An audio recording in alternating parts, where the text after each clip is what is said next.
Cam, I met Cam coming out of Auburn, and his dad called me to help get him ready for the NFL Combine and the his individual workouts, because I had met Cam when he was 14 years old. He came to a football camp that we had with the Field Generals, the group I was telling you about. We started. We had a football camp at Disney World, and he came there then, and we saw him as this raw, just very big athletic guy, and we felt like we're going to hear about him one day, and we ended up hearing about him. The next thing I knew, he was at Florida, and but he ended up getting put out of Florida for an incident there, but here he comes to Auburn, and it was always a lot of great player, but there was always something else behind what he was up to. Even coming out of junior college, his recruitment was very well questioned, whether he was recruited properly, and was there money involved, and all these different things. So,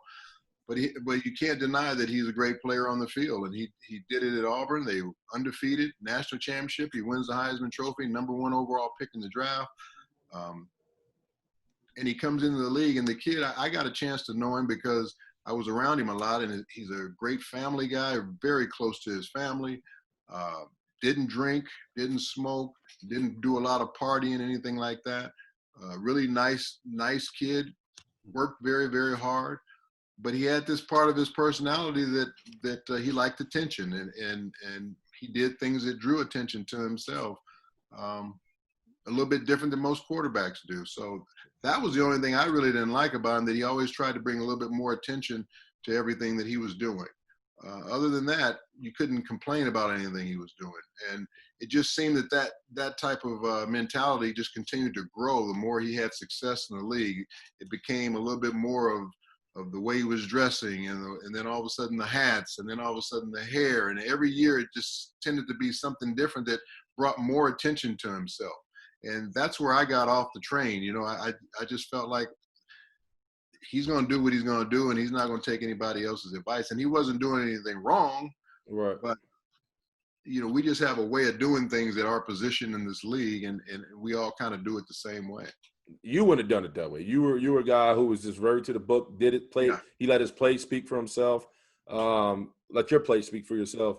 And the reason I'm interested in dynamic as you're saying it, because Cam is flash. You were more like, hey, when they call my name, the stats will say my name. I don't need to show up with a suit and the jewelry and all that. So yeah, and my thing was I'm gonna try and dress the part because I'm looking at other guys the way they did it, before I came in the league. So I'm trying to fit in with the rest of the guys, even though I'm an African American quarterback. So I'm gonna be in my sport coat. I'm gonna have the the college shirt, or I'm gonna have a tie on. And every time I went and did something at an appearance, I always was conscious of what I was gonna wear and how I was gonna be perceived, because I knew I was being perceived a little bit harder than other people. So I had to make sure everything was on point, and I didn't want anything extra for people to be able to talk about.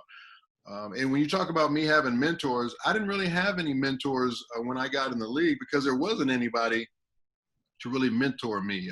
Not that was my color or anything like that.